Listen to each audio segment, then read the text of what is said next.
जिस मकान में मैं नौकरी कर रहा था, उस मकान की मालकिन ने अपने कपड़े उतारकर मुझसे अपने शरीर की मसाज कराई। मसाज करते करते मेरे खीरे में दम आ गया। फिर आगे की कहानी पूरा सुनो, आपको मजा आ जाएगा। अजी मजा छोड़ो, आपका तो पानी ही निकल जाएगा। दोस्तों, मेरा नाम देव है और मेरी उम्र 21 वर्ष है। मैंने वैसे पढ़ाई कर रखी है, मैंने कक्षा 10 पास कर रखी है, लेकिन मैं एक गरीब परिवार से आता हूं और मेरे घर में पैसे की तंगी है। पैसा कमाने के लिए मुझे दिल्ली जाना पड़ा। दिल्ली पहुंचकर मैंने अपने लिए काम का ढूंढना शुरू कर दिया। काम ढूंढते ढूंढते मैं एक कोठी पर पहुंचा। कोठी बहुत बड़ी और सुंदर थी। मैंने सोचा कि यहाँ काम मिल सकता है। मैंने मेन डोर का दरवाजा बजाया। अंदर से एक बहुत ही सुंदर और मोटी ताजी एक लेडीज आई और आने के बाद उसने गेट खोला। फिर मैंने मैडम से पूछा, मैडम जी, क्या आपके यहाँ काम मिल सकता है? फिर मैडम ने कहा, क्या काम कर सकते हो तुम? फिर मैंने कहा, कोई भी काम कर सकता हूँ। झाड़ू पोछा और आपका साफ सफाई, आपकी गाड़ी भी चला सकता हूँ, खाना भी बना सकता हूँ। तो मैडम बोली, पढ़े लिखे कितने हो? मैंने कहा, मैं 10वीं पास हूँ। फिर मैडम बोली, ठीक है। फिर मैडम ने मुझे 15,000 रुपये महीने के हिसाब से अपने घर में नौकर रख लिया। मैं काम पर मैडम के घर पहुंच गया। पहुंचने के बाद मैडम ने मुझसे कहा कि पूरे घर की सफाई कर दो। मैंने सफाई कर दी। सफाई करने के बाद शाम को मैं अपने रूम पर आ गया। रूम पर आने के बाद फिर मैं खा पीकर सो गया। फिर अगले दिन मैडम के घर में काम करने चला गया। मैडम के घर जाके काम करने के बाद दोपहर में मैडम मुझसे बोली, एक बात बताओ देव, तुम यहाँ कहाँ रह रहे हो? मैंने कहा, मैडम, मैं एक किराए का कमरा लेकर वहाँ रह रहा हूँ। बोले, तुम कमरे का किराया देते हो? मैंने कहा, जी मैडम, मैं कमरे के 2,000 रुपये महीने देता हूँ। तो मैडम ने कहा कि इतनी बड़ी कोठी है, इसमें 50 कमरे हैं, तुम चाहो तो एक कमरा यही ले सकते हो, तुम्हारा पैसा भी बच जाएगा और आने जाने का किराया भी बच जाएगा। मैंने कहा, ठीक है। और अगले दिन मैं अपना उस रूम से सारा सामान ले जाकर मैंने मैडम की हवेली में रख दिया। एक कमरा मुझे मैडम ने दे दिया था। अब मैं सुबह ही जगता था और मैडम के घर में कामकाज शुरू कर देता था। मैडम मुझसे खुश रहने लगी थी और एक तरह की फ्रेंडली फ्रेंडली बातें करने लगी थी। एक दिन मैंने मैडम से पूछा, मैडम जी, आप इतनी बड़ी कोठी में अकेली रहती हो, क्या आपके पति नहीं रहते? फिर मैडम ने जवाब दिया, मेरे पति विदेश में नौकरी करते हैं और मैं यहाँ पर अकेली हूँ। फिर मैंने मैडम से कहा, मैडम जी, आपके पास कोई बच्चा नहीं है? बोले, मेरे पति बाहर रहते हैं और मेरे पास कोई बच्चा नहीं है। मैडम की बात सुनने के बाद मैं अपने काम पे लग गया। अगले दिन फिर मैडम मुझसे बात करने लगी, ऐसे मानो मैडम मेरे दोस्त बन गई थी। मैडम हर बात मुझसे शेयर करने लगी थी। घर की जरूरतों का सामान भी मार्केट से मैं ही लाता था। एक दिन मैडम मुझसे बोली, देव, तुम मेडिकल पे चले जाओ और मेरे लिए पैड ले आओ। मैं मैडम की बात सुनकर एकदम तंग सा रह गया। मैंने कहा, मैडम मुझसे किस तरीके की बातें कर रही है? मैं एक नौकर हूँ और ये सब निजी जिंदगी से जुड़ी चीजें मुझसे क्यों मंगवा रही है? मैडम को मैंने टोक दिया, मैडम ये चीज सही नहीं है। मैडम ने फिर कहा, आजकल सब फ्रेंडली चलता है, कोई बात नहीं, तुम लाके दे दो। मैंने वो चीज सब लाके दे दी। एक दिन बाद फिर मैडम अपने बाथरूम में चली जाती है और मैं रसोई में काम कर रहा था, खाना बना रहा था मैडम के लिए। अंदर से बाथरूम की आवाज आती है, देख, मेरा तौलिया अंदर रह गया है मेरे रूम में, मुझे तौलिया लाकर दे दो।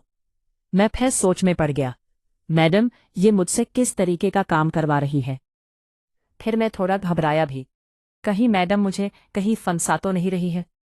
मैं ठहरा गरीब आदमी गांव का और वो तेज तर्रार पढ़ी लिखी, कहीं पता चले कि मुझे फांस दिया।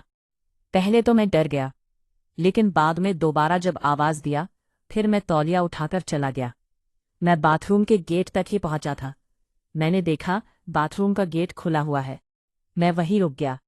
फिर मैंने मैडम को आवाज दिया, मैडम, मैं आपका तौलिया ले आया हूं, आपका बाथरूम का गेट खुला हुआ है। मैडम बोली, कोई बात नहीं, अभी मैंने अपने कपड़े नहीं उतारे हैं, तुम चाहो तो अंदर आ सकते हो।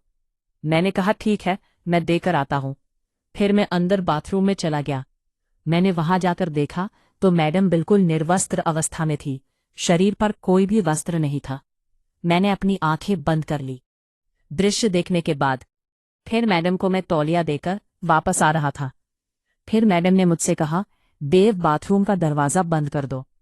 मैंने कहा, मैडम आप नहा लो, मैं दरवाज़ा क्यों बंद कर दूं? मैं घबराया गया था।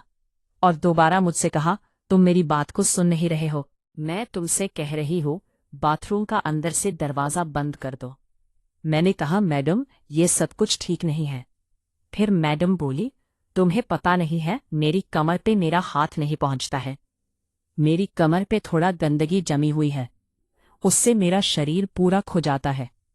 तुम एक काम करो, मेरे शरीर को हाथ से खुजा दो, ताकि मेरी पीछे पीठ से खुजली खत्म हो जाए। मैंने अपनी आंखों को बंद कर लिया था। एक तरीके से दिख नहीं रहा था मुझे कुछ। और मैडम अपनी पीठ मेरी तरफ करके बैठ गई और मुझसे अपनी कमर खुजवाने लगी।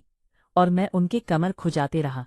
लेकिन मैडम का बदन इतना गोरा और चिट्ठा था और मुलायम था कि उसे देख के मेरा खीरा खड़ा होने लगा था। यही सब देखकर मैं मैडम की कमर को सहलाता रहा। एक बार मैडम ने मेरा हाथ पकड़ लिया और नीचे उस पर हाथ फेरने लगी जहां हाथ नहीं फेरना था। उस पर हाथ फेरते ही मेरे खीरे में दम आ गया। मैडम की नज़र मेरे पेंट की चेन पर पड़ी। मैडम ने देखा कि मेरा खीरा काफी टाइट हो चुका है और मैडम ने मेरा खीरा अपने हाथ में पकड़ लिया। और मैडम मेरे ऊपर एक बार में ही टूट पड़ी और कहने लगी कि मेरे पति यहाँ नहीं रहते हैं, लेकिन मेरी भी बहुत सारी तमन्नाएं हैं कि मुझे ऐसा होना चाहिए, वैसा होना चाहिए। आप सब समझ गए होंगे बुरी बात। और मैडम ने मेरे साथ मिलकर जमकर मजे किए। फिर मैं भी मैडम को मजे करने लगा और बाहर आ गया। अब तो हर रोज मैडम मेरे से ऐसी बात करने लगी जैसे मैं नौकर नहीं, उसका पति हूं। ऐसे ही हमारा सिलसिला लंबा चलता रहा। एक दिन मैं खाना बना रहा था और वो मैडम ड्रेसिंग टेबल पर बैठी हुई थी और उदास उदास थी। मैं पीछे से मैडम के पास पहुंचा और मैंने मैडम से कहा, मैडम आज उदास कैसी बैठी हो? फिर मैडम ने बताया कि विदेश से मेरे पति आज वापस आ रहे हैं और वो कम से कम 2 महीने रुकेंगे। मैं बिल्कुल भी तुम्हें दूर नहीं रख सकती। फिर मैं भी थोड़ा सा उदास हो गया और मैंने भी मैडम से कहा, मैडम मेरी भी ऐसी आदत हो गई है कि मैं तुमसे दूर नहीं रह सकता। दिन में मुझे एक बार आपको चिपकना ही होता है। फिर मैडम बोली, वही तो देव, मेरे पति की तो लुल्ली भी 2 इंच की है, उनसे कुछ भी नहीं हो पाता। अगर उनसे कुछ होता तो मेरी शादी को 5 साल हो चुके हैं, लेकिन अभी तक कुछ भी नहीं हो पाया है। मैं बोला, मैडम अब एडजस्ट तो करना ही होगा ना। फिर अगले दिन मैडम के पति फ्लाइट से अपने घर आ जाते हैं। घर आने के बाद वो रहने लगते हैं और मैं मैडम से थोड़ा सा अलग रहने लगता हूँ। लेकिन रहते रहते मुझे 3 दिन हो गए थे और मेरा भी मन चिपकने का कर रहा था और मैडम का भी मन चिपकने का कर रहा था। एक बार दोपहर में आकर मैडम बोली, आज देव मुझे तुमसे चिपकना है। मैंने कहा, ठीक है, आप जो है नीचे वाली लैट्रिन में आ जाओ। मैडम नीचे वाली लैट्रिन में आ जाती है और मैं उनके साथ अपने आप को और उन्हें दोनों को खुश कर लेता हूँ। लेकिन पीछे से मालिक भी आता है। आने के बाद हम दोनों को बैटरीन में ही पकड़ लेता है। उसके बाद मैडम से लड़ाई झगड़ा शुरू हो जाता है और मुझे घर से निकाल दिया जाता है। और पति मैडम से कहता है, मैं विदेश में था, इसका मतलब तुम मेरे पीछे ये रंगियां मनाओगी? फिर मैडम ने भी कह दिया, तुम्हारी शादी को 5 साल हो चुके हैं, आज तक तुमसे कुछ हो पाया है? तुमसे कुछ भी नहीं हो पाया है। एक बात बताओ, कौन सी औरत है ये नहीं चाहेगी कि मैं मां बन जाऊं? कौन नहीं चाहता है औलाद का सुख? क्या तुम मुझे आज तक दे पाए हो? अगर मैं देव के साथ शारीरिक संबंध बना भी रही हूं तो कम से कम अपने आप को मां और तुम्हें बाप भी तो बना दिया है मैंने। इतना सुनने के बाद पति की तो जमीन ही निकल जाती है पैरों के नीचे से और वो कहने लगता है, क्या बक रही हो? फिर उसने कहा, मैडम ने कहा, हाँ मैं वास्तव में गर्भवती हूं और मैं अब बच्चा होने वाला है।